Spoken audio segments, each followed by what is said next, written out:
नमस्कार दोस्तों, जय श्री राम, जय सीताराम, जय बागेश्वर धाम सरकार। दोस्तों, सिंदूर औरतों के सुहाग का प्रतीक होने के साथ उनके श्रृंगार में भी सबसे ज़्यादा महत्वपूर्ण होता है।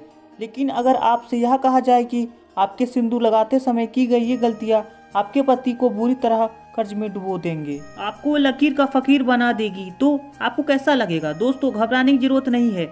यह सब हम आपको डराने के लिए नहीं कह रहे, बल्कि बागेश्वर धाम के गुरु जी ने अपने भक्तों को सिंदूर लगाने के लिए कुछ ऐसे महत्वपूर्ण नियम बताए हैं जिन्हें जानने के बाद आप अपने पति के लिए किस्मत के दरवाजे खोल सकती है और उनकी तरक्की दिन दुगनी रात चौगनी हो सकती है। लेकिन वही साथ में गुरु जी ने यह भी बताया है कि जो औरतें सिंदूर लगाते समय यह गलतियां करती हैं उनके पति की उम्र तो कम होती ही है, साथ ही दुर्भाग्य भी उनके दरवाजे पर दस्तक देता है।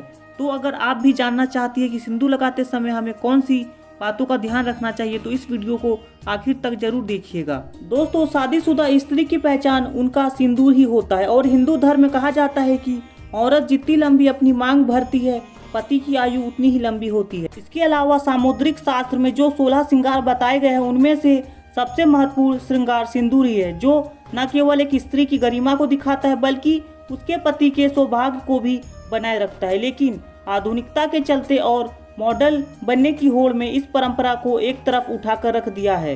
अब या तो महिलाएं अपने मांग में सिंदूर लगाती ही नहीं है या फिर टेढ़ी मेढ़ी मांग बनाकर उल्टा सीधा सिंदूर भरने लगती है और इसी वजह से उनके जीवन में परेशानियां चलती रहती है और फिर वह औरतें अपने भाग्य को और भगवान को दोष देती है। लेकिन आज का वीडियो देखने के बाद आप जरूर समझ जाएंगे कि हमारी ही गलतियों हमारे कर्मों का निर्धारण करती है। गुरुजी कहते हैं कि जो औरतें सिर धोने के तुरंत बाद सिंदूर लगा लेती है या फिर गीले बालों में सिंदूर लगाती है, तो ऐसे में उनके पति कर्ज में डूबने लगते हैं और उनके काम धंधे भी ठप होने लगते हैं।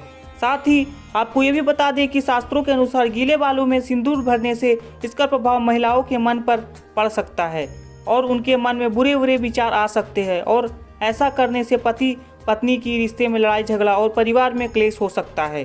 औरतों को हमेशा अपने बाल धोने के बाद सुखाने चाहिए और उसके बाद ही अपने मांग भरना चाहिए।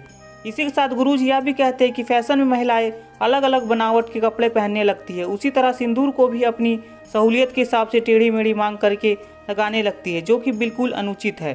सिंदूर लगाते समय महिलाओं को यह ध्यान में रखना चाहिए कि सिंदूर हमेशा ना कि सीध में लगाया जाता है, तो और औरतें टेढ़ी मेढ़ी मांग निकालकर सिंदूर लगाती है। ऐसा औरतें के पति में सफलता में कई रुकावटें आती है और उनके कोई भी कार्य सफल नहीं हो पाते। जो औरतें अपनी मांग में सिंदूर इधर उधर लगाती है टेढ़ी मेढ़ी करके, तो उन्हें बहुत ही बुरा परिणाम मिलता है।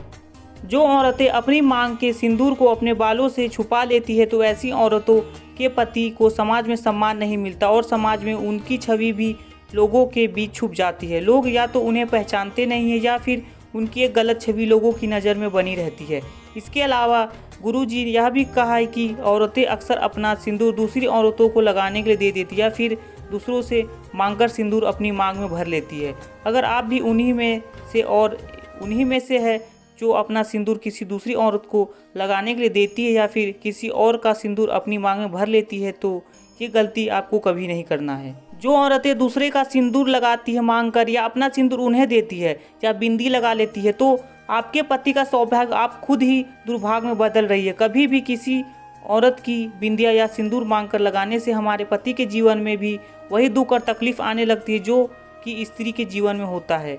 अगर आप अपनी बिंदी और सिंदूर किसी और को लगाने के लिए देती है, तो इससे आप अपना सौभाग्य उस स्त्री को खुद ब खुद दे रही है।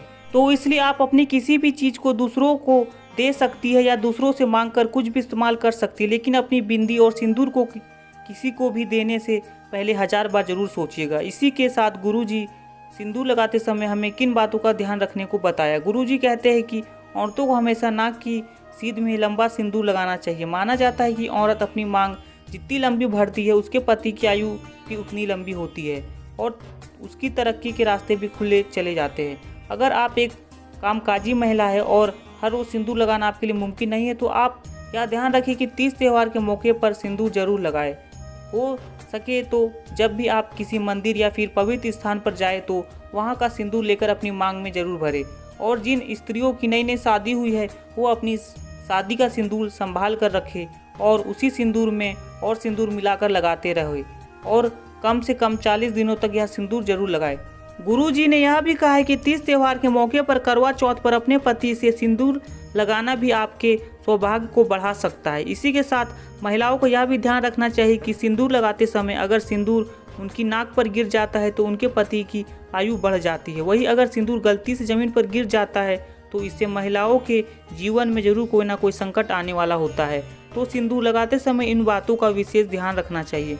हमारे हिंदू धर्म में एक कथा प्रचलित है कि वनवास के बाद जब एक बार सीता माता अपनी मांग को सिंदूर भर रही थी, तब हनुमान जी सीता के पास जाकर पूछते हैं कि माता आप क्या कर रही है। तब सीता माता ने हनुमान जी को बताया कि वह श्री राम की लंबी आयु के लिए अपनी मांग में सिंदूर भर रही है। इससे श्री राम प्रसन्न होते हैं। तब हनुमान जी ने सोचा कि अगर इतना सा सिंदूर लगाने से उनके प्रभु की आयु बढ़ सकती है तो क्यों ना वह अपने पूरे शरीर पर सिंदूर लगा ले, और तभी से हनुमान जी पर सिंदूर चढ़ाने की प्रथा बन गई। तो देखा आपने, अगर सिंदूर में इतनी शक्ति है कि वह भगवान की आयु बढ़ा सकता है तो इंसान की तो बात ही क्या है। तो दोस्तों, सिंदूर वास्तव में एक महिला के सौभाग्य से जुड़ा होता है, क्योंकि हर एक इंसान के भीतर 7 चक्र होते हैं और जो महिलाएं नियमित रूप से सिंदूर लगाती है उनका 7वां चक्र यानी कि आज्ञा चक्र बिना किसी मेहनत के तपस्या के एक्टिवेट हो जाता है। और जब किसी व्यक्ति का आज्ञा चक्र जागृत होता है तो उसे परिस्थितियां भांपने की शक्ति मिल जाती है। तभी तो महिलाओं को आगे आने वाली घटनाओं का अंदाज़ा बाकी लोगों से पहले हो जाता है। आपको बता दें कि बड़े बड़े तपस्वी को अपने आज्ञा चक्र को जागृत करने के लिए गहन तपस्या करनी पड़ती है। वही महिलाओं अपना आज्ञा चक्र केवल अपनी मांग में सिंदूर लगाकर ही जागृत कर सकती है। वहीं विवाहित के लिए तो सिंदूर न केवल उनके सौभाग्य बल्कि सुहागन का भी प्रतीक होता है, और वह स्त्रियां अपने पति के हृदय में एक विशेष जगह भी प्राप्त कर दी है, जो अपने पति के नाम की मांग हर रोज भरती है। तो दोस्तों, औरतों को यह हमेशा ध्यान रखना चाहिए कि सिंदूर न केवल उनके पति की आयु लंबी करता है बल्कि उनकी चेतना शक्ति को भी जागृत कर देता है। तो सिंदूर लगाना न केवल उनके पति के सौभाग्य से जुड़ा है बल्कि स्त्रियों की मानसिक शांति से भी जुड़ा है। हर रोज सिंदूर लगाने वाली स्त्रियों का मंगल मजबूत रहता है। तो उम्मीद करते हैं कि गुरु जी के बताए हुए मार्ग पर चलने से आप नियमित चलेंगे और आपको जो वीडियो में बताया गया आप वही करेंगे। मतलब कि आपको सिंदूर सही से लगाना है, जो इसमें उपाय बताया गया वही करना है। आपको सिंदूर कभी टेढ़ी मेढ़ी नहीं लगानी, सिंदूर को छुपाना नहीं है। सिंदूर आपको हमेशा सीधे से लगाना है, और आप जितनी लंबी मांग भरेंगी आपके पति की आयु उतनी ही लंबी होगी। तो दोस्तों, वीडियो आपको ज़रूर पसंद आया होगा। वीडियो अच्छी लगी तो लाइक शेयर कमेंट सब्सक्राइब जरूर करें, और कमेंट बॉक्स में जय श्री राम, जय हनुमान, जय बागेश्वर धाम जरूर लिखें। इससे आपके घर में खुशी बनी रहेगी, आपके घर में खुशहाल आएगा। तो मिलते हैं नेक्स्ट वीडियो में, तब तक के लिए नमस्कार।